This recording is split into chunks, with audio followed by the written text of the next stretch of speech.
কি বলবেন জ্ঞানেশ কুমার পশ্চিমবঙ্গে, এবং এই যে এসআইআর নিয়ে এত তোলপাড়, পশ্চিমবঙ্গে এত মানুষের মৃত্যু, একটা কথা কিন্তু এসআইআর নিয়ে কিছু তার মিটিং বা তার যে সমস্ত প্রেস কনফারেন্স করছে সেখানে বলছেন না, তিনি শুধুমাত্র নির্বাচন নিয়ে কথা বলছেন। কি বলছেন?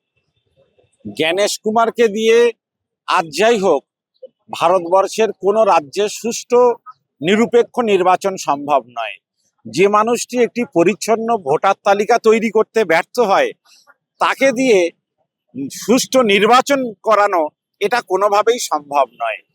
জ্ঞানেশ কুমার তিনি সাংবাদিকদের প্রশ্নের উত্তর দিতে পারছেন না, 60 লক্ষ মানুষের নাম ভোটার তালিকার বাইরে আছেন এ নিয়ে কথা বলতে পারছেন না, কেননা তাকে বিজেপির নেতাদের সন্তুষ্ট করতে হচ্ছে। জ্ঞানেশ কুমার আজকে বিজেপির নেতাদের কাছে দায়বদ্ধ, তিনি সংবিধানের কাছে দায়বদ্ধ নন। সেই জন্যে জ্ঞানেশ কুমারের আমরা পদত্যাগ দাবি করছি, এবং জ্ঞানেশ কুমারের পদত্যাগ করে ওই পদে একজন যোগ্য প্রধান নির্বাচন কমিশনার যতদিন না আসছে, যতদিন পরিচ্ছন্ন ভোটার তালিকা পুনরায় তৈরি না হচ্ছে, ততক্ষণ ভোট ঘোষণা বন্ধ রাখার জন্যই আমরা দাবি জানাচ্ছি। আজকে আপনারা নির্বাচন কমিশনের দপ্তরে হাজির হয়েছেন, কি জানালেন? আমরা নির্বাচন কমিশনের দপ্তরে বিক্ষোভ করেছি, স্মারকলিপি দিয়েছি। নির্বাচন কমিশন গতানুগতিকভাবে তারা কথা বলছেন যে দিল্লি থেকে যে নির্দেশগুলো চাপিয়ে দেওয়া হচ্ছে আমাদের উপরে, আমরা সেগুলো মানতে বাধ্য হচ্ছি। যদিও তা লিখিত আকারে নয়, তা মৌখিক নির্দেশনা চাপিয়ে দিচ্ছেন।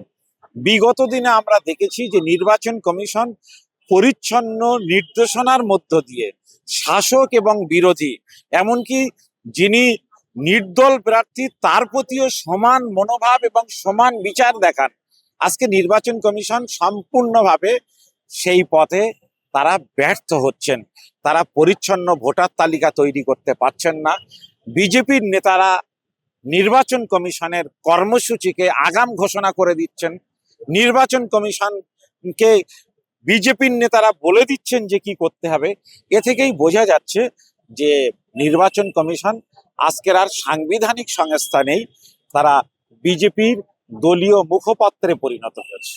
সুপ্রিম কোর্ট রায় জারি করছেন যে যে সমস্ত ভোট নির্বাচন আসাকালীন যে সমস্ত বিচারাধীন ভোটার যত সম্ভব ভোটার লিস্টে অন্তর্গত করা মানে করা যাবে করতে, এবং বাদ বাকি যেগুলো পড়ে থাকবে তাদেরকে ভোটের পর থেকে।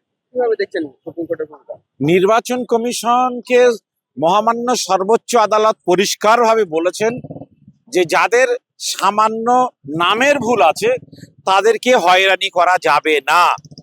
জ্ঞানেশ কুমার এবং নির্বাচন কমিশন মহামান্য সর্বোচ্চ আদালতের এই নির্দেশকে বুড়ো আঙুল দেখিয়ে তারা 60 লক্ষ সংখ্যাটাকে বহাল রেখেছেন, এবং সর্বোচ্চ আদালত যা যা বলেছেন যে যতটা সম্ভব কমাতে হবে।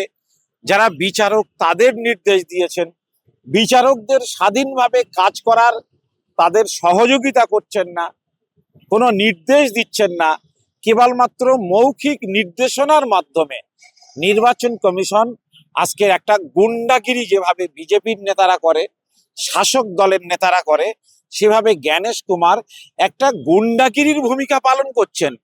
পশ্চিমবঙ্গের একজন সিনিয়র আইপিএস বিনীত গোয়েল, তাকে একটা গোবলয়ের বিজেপি নেতাদের মতন করে জ্ঞানেশ কুমার হুমকি দিয়ে তার বক্তব্যকে থামিয়ে দিচ্ছেন। কার নেতৃত্বে তিনি পশ্চিমবাংলায় ভোট করাতে চাইছেন? জ্ঞানেশ কুমারের এই হুমকি, এই ধুমকি, তিনি কাকে ভয় দেখাতে চাইছেন?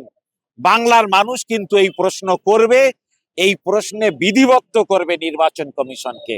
কেন্দ্রীয় বাহিনীর ভয় দেখিয়ে সাধারণ মানুষকে ঘরে ঢুকিয়ে দেবে, আমরা তা বরদাস্ত করব না। আপনারা জানেন যে একটা পশ্চিম বাংলায় সংখ্যালঘু মুসলমান একটা বৃহত্তর কমিউনিটি, তাদের রমজান মাস চলছে, ঈদ আর 10 দিন পরে, ঈদের পরে গোটা বাংলার মানুষ রাস্তায় নামবে, রাস্তা নেমে গোটা রাজ্য বন্ধের আকার নেবে। আমরা আগামী 23শে মার্চ গোটা রাজ্যে স্বেচ্ছায় সাধারণ ধর্মঘটের ডাক দিয়েছি। যিনি স্কুল কলেজে ছাত্ররা যাবে না, শিক্ষকরাও ক্লাসে যাবে না, যারা গাড়ি চালাচ্ছেন তারা ধর্মঘট করবে। সমাজের সব স্তরের মানুষের ধর্মঘটের মধ্য দিয়ে আগামী 23শে মার্চ গোটা রাজ্য স্বেচ্ছায় ধর্মঘটের মধ্য দিয়ে একটা বাংলা বন্ধের রূপ নেবে।